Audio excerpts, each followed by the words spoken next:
আসসালামু আলাইকুম। আমার আপু এবং ভাইয়ারা কেমন আছেন?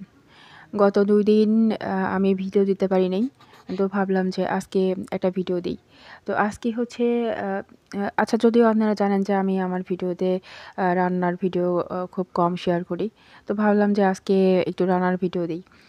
তো আজকে হচ্ছে আমাদের মানে দুপুরের খাবার আইটেমে ছিল হচ্ছে খুবই সামান্য কিছু মসুর ডালের পাতলা, মানে মসুরের যে পাতলা ডাল বলে সেটা।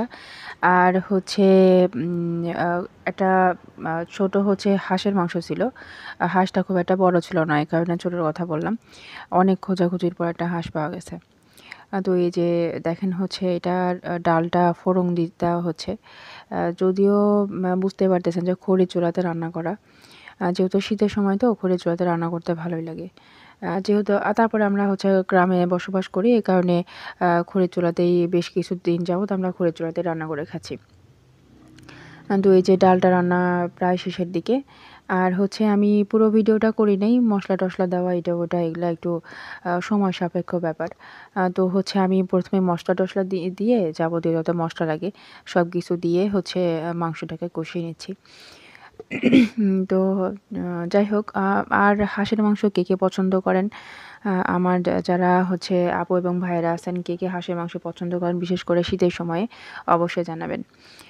তো আমাদের এখানে হাঁস ঐরকমভাবে আসলে পাওয়া যায় না। দেশি হাঁস বিশেষ করে খুবই কম। একগুলা হাঁস আছে না সাদা কালারের হচ্ছে বেইজিং হাঁস, সেই হাঁসগুলো অনেক পাওয়া যাচ্ছে কিন্তু খাইতে খুব একটা ভালো লাগে না। সেই হাঁসের মাংসগুলা একটু হচ্ছে ব্রয়লার মুরগির মতো মনে হয়।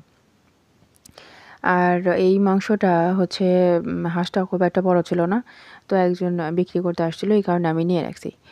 তো যাই হোক, এই তো হাঁসের মাংস প্রায় শেষের দিকে রান্নাবান্না চলতেছে। তো আমি একটা কথা এর আগেও একটা ভিডিওতে শেয়ার করছিলাম। আজকে আবারও একটু শেয়ার করতে চাই। যে অনেকেই আছেন যারা ভিডিও দেখেন কিন্তু ২-১ মিনিট দেখে চলে যান। হ্যাঁ? অনেকে আছেন ২-১ মিনিট ভিডিও দেখে অথবা কখনো ভিডিও দেখেনই না। লাইক করেন, কমেন্ট করেন অথবা হচ্ছে অনেক সময় কমেন্ট করে না, সাবস্ক্রাইব করে চলে যান। হ্যাঁ, এরকম কোনো কিছু করা যাবে না ভাই।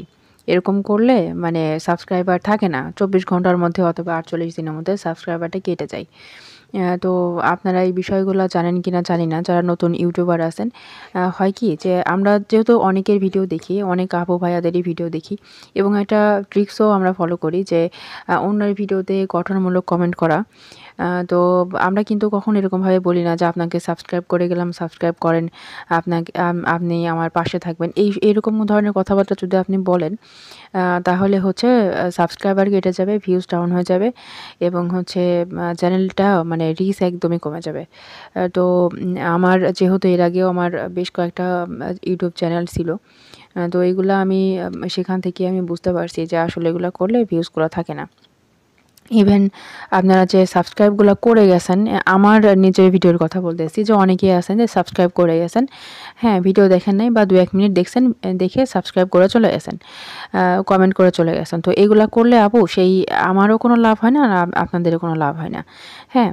সেই সাবস্ক্রাইবগুলা খুব বেশি হলে ৩-৪ ঘন্টা বা ২৪ ঘন্টা এরকম বা ২-৩ দিনের মতো থাকে। থাকার পরে ঠিকই মানে কেটে যায়।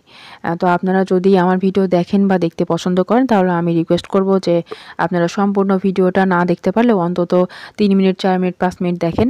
ভিডিও দেখার পর যদি আপনাদের ভালো লাগে তাহলে লাইক কমেন্ট করেন, বা হচ্ছে লাইক কমেন্ট করে সাবস্ক্রাইব করতে পারেন যদি আপনার পছন্দ হয়। আর আচ্ছা, আবারও বলতেছি, যদি এতক্ষণ পর্যন্ত আমার ভিডিওটা যারা দেখছেন যদি আপনাদের ভালো লাগে তাহলে আমার এই ভিডিওতে লাইক কমেন্ট করতে পারেন বা আপনার ইচ্ছা হলে সাবস্ক্রাইব করতে পারেন। তো আমি যদি কারোর ভিডিও দেখি আমি চেষ্টা করি সম্পূর্ণ ভিডিওটা দেখার। যদি আমি সম্পূর্ণ ভিডিও নাও দেখতে পারি তাও হচ্ছে অন্তত ৫ মিনিট ৭ মিনিট আমি অবশ্যই দেখি। যদি ১৫ মিনিট ১২ মিনিট ১০ মিনিটের উপরের ভিডিও হয় তাহলে আমি অবশ্যই চেষ্টা করি যে কমপক্ষে ৭ মিনিট ৮ মিনিট ভিডিও দেখার। আর যদি আমার হাতে সময় মানে থাকে, একটু বেশি থাকে তাহলে আমি চেষ্টা করি যে সম্পূর্ণ ভিডিওটা দেখার এবং লাইক কমেন্ট করার। তো সাবস্ক্রাইব বাড়ানোর একটা ভালো ট্রিক্স হচ্ছে এইটা যে আপনি অন্য কারোর ভিডিও দেখেন এবং সম্পূর্ণ ভিডিও দেখেন এবং একটা গঠনমূলক কমেন্ট করেন। সে যদি আপনার চ্যানেলটাকে ভিজিট করে এবং আপনাকে বলা যাবে না যে আমি আপনার পাশে আছি, পাশে থাকবেন, এটা করবেন, ওটা করবেন। এইরকম টাইপের হচ্ছে কথাবার্তা বলা যাবে না। আপনি এমনিতেই গঠনমূলক কমেন্ট করেন বা ভালো কমেন্ট করেন। আপনার হচ্ছে ভিডিওতে প্রশংসা করেন, তার রান্নার প্রশংসা করেন বা তার কাজকর্মের প্রশংসা করেন। যেটাই করেন, করেন। কিন্তু তাকে উৎসাহ দেওয়ার মতো কথা বলেন, হ্যাঁ? তাকে শুভকামনা জানাতে পারেন। তো যাই হোক, এইটা হচ্ছে যেটা ১ম এ যে রান্নাগুলো দেখছিলেন এগুলো দুপুরের রান্না। আর আমি আ আবার হচ্ছে রাত্রের বেলাতে চেষ্টা করছিলাম সন্ধ্যার আগ দিয়ে যে একটু নাস্তা পানি করার জন্য। তো এটা হচ্ছে মোগলাই পরোটা। অনেকে আমাদের এই অঞ্চলে মোংলাই পরোটা বলে। তো এটা হচ্ছে বাসাতে আমি ট্রাই করার চেষ্টা করছি। তো খুব একটা খারাপ হয়নি, ভালোই হয়েছে। আর যে টকটা দেখতে পাচ্ছেন এইটা তেঁতুল এবং হচ্ছে টমেটো দিয়ে তৈরি করা। তো আপনাদের মতো এত ভালো রান্নাবান্না আমি পারি না, যতটুকু পারি আজকে জাস্ট একটু শেয়ার করলাম, ইচ্ছা করলো তাই। তো আপনারা মানে যেহেতু আমি আসলে কিছু বলার নেই আমার, যে আপনারা অনেক ভালো রান্না পারেন আমার থেকে। অনেক, অনেক ভালো। তো আমি জাস্ট আজকের রেসিপিটা ইচ্ছা করলো শেয়ার করতে, এই কারণে শেয়ার করলাম। আর আমার সকল আপু এবং ভাইয়ারা সবাই অনেক ভালো থাকবেন, সুস্থ থাকবেন। সবাই আপনাদের সবার জন্য আমার দোয়া এবং শুভকামনা রইলো। আশা করছি আপনারাও আমার জন্য দোয়া করবেন এবং আল্লাহ হাফেজ। ভালো থাকবেন সবাই।